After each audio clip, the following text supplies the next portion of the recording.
नमस्कार, न्यूज 31 देख रहे हैं आप। मैं हूं आपके साथ गुंजन। कांग्रेस प्रदेश अध्यक्ष जीतू पटवारी ने लगातार कर्ज लेने पर बीजेपी सरकार को घेरा। प्रदेश कांग्रेस कार्यालय में मीडिया से चर्चा करते हुए कहा है कि सरकार लगातार कर्ज ले रही है। सवाल ये उठता है कि सरकार कर्ज लेती है तो उसका करते क्या है। 38,000 करोड़ से ज्यादा केवल सरकार को ब्याज देना है। आज एमपी के हर परिवार में आर्थिक अराजकता है। कांग्रेस किसानों के साथ है। लोकसभा चुनाव में हम किसानों को एमएसपी बढ़ाने की गारंटी देंगे। हम किसानों और कार्यकर्ताओं के साथ मिलकर हर तुलाई केंद्रों, ब्लॉक और मंडल स्तर पर प्रदर्शन भी करेंगे। वहीं सांसद विधायक बिक गए हैं, पूरा देश देख रहा है। देश के 70% लोग ईवीएम को लेकर शंका में हैं। 5 सिद्धांतों को लेकर 2 तारीख से भारत जोड़ो न्याय यात्रा एमपी में आ रही है। आज एक नोटिफिकेशन 2 दिन पहले आया आरबीआई का, जिसमें 5500 करोड़ रुपया सरकार फिर से कर्ज लेने वाली है। पिछले 19 साल शिवराज जी जिस तरीके से बेहताशा बेरोजगारी और 30,000 रजिस्टर्ड झूठ बोले, तो हमने झूठ और बेरोजगारी का एक मामा देखा था।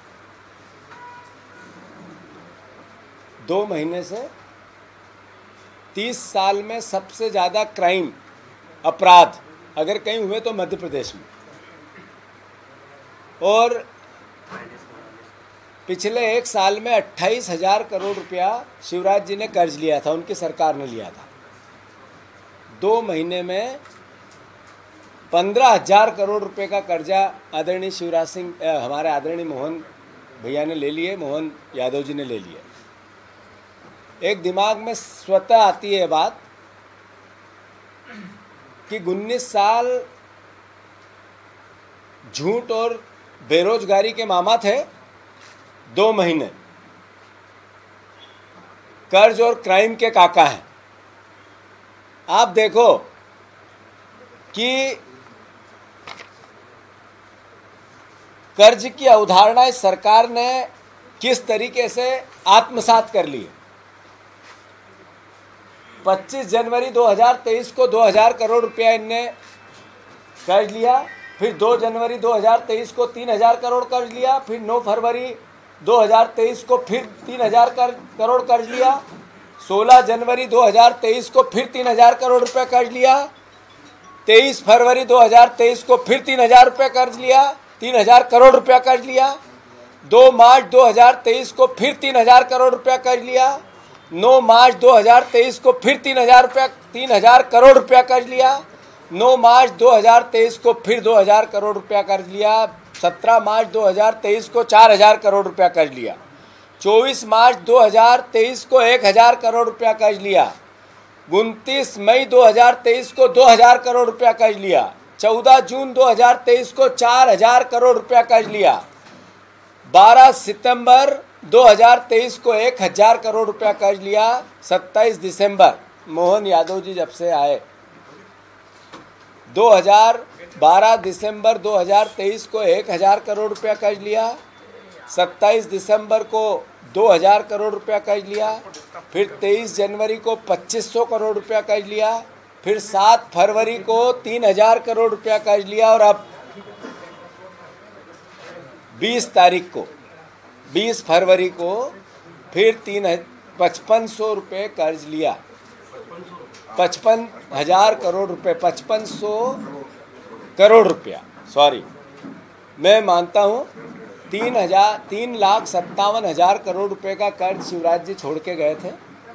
पिछले साल लगभग 42,000 करोड़ रुपया, 28,000 करोड़ रुपया कर्ज शिवराज जी ने लिया था, और लगभग 14,500 करोड़ रुपया कर्ज 2 महीने में आदरणीय मोहन यादव जी ने लिया।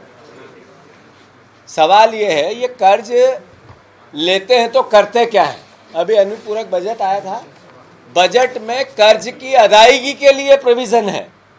मतलब अब लगभग 35 से 38,000 करोड़ रुपया पर साल हमें सिर्फ कर्ज का अदायगी देनी है लगभग, और कर्ज की किस्तें देनी है। यानी आपका अनुमानित बजट ये बनाते हैं 2 लाख करोड़ रुपए से कुछ ऊपर, उसमें से लगभग 1.25 लाख करोड़ रुपया, 1.5 लाख करोड़ रुपए का काम होता है जो आवक जावक ईमानदारी से होती है, जिसको खर्च भी किया जाता है और आता भी है। बाकी अनुमानित होता है जो अगले साल फिर कोलैप्स हो जाता है, नई व्यवस्था बन जाती है आर्थिक व्यवस्था के अनुसार। उसमें से 38,000 करोड़ रुपया लगभग सिर्फ कर्ज की अदायगी देनी है और ब्याज देना है मध्य प्रदेश के निवासियों। ये सरकार को हम चुनते हैं अलग अलग मुद्दों पे, भावनाओं पे,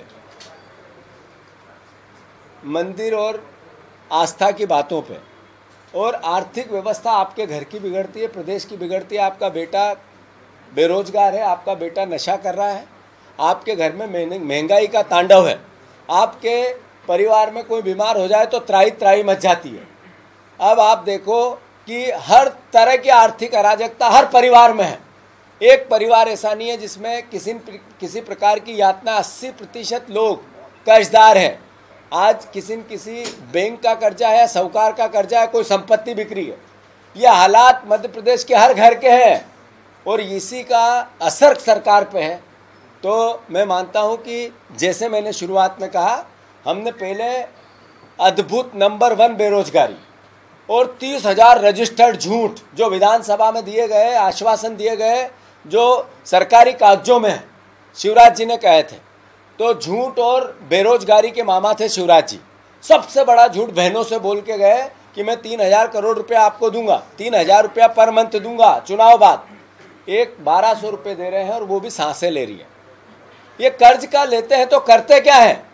क्या ये कर्ज लेकर इनने प्रोविज़न किया है कि हम 2700 रुपये किसानों का जो हमने वादा किया था वो देंगे? नहीं किया। अभी अनुपूरक बजट में इसका कोई प्रोविज़न नहीं है। इन्होंने 3100 रुपये धान की अदायगी की, खरीदी की, हम पैसा किसान को देंगे, ये बजट में प्रोविज़न नहीं किया। साथियों, मध्य प्रदेश के वासियों, किसान भाइयों, देश में आंदोलित है किसान। किसान आंदोलित इसलिए है कि 2014 में नरेंद्र मोदी जी ने किसानों से कहा था, प्रचार करते वक्त लोकसभा के, कि किसान की जितनी लागत आती है, कितनी बिजली, कितना बीज का दाम, कितना खाद का दाम, कितना डीजल का दाम, फिर उसमें मजदूरी जोड़ो और फिर उससे डबल करो और फिर उसकी एमएसपी मिनिमम सपोर्ट प्राइस तय करो। मोदी सरकार आएगी तो किसानों की आय। इसी तरह की तमाम खबरों के लिए बने रहिए हमारे साथ न्यूज़ 31 पर। नमस्कार।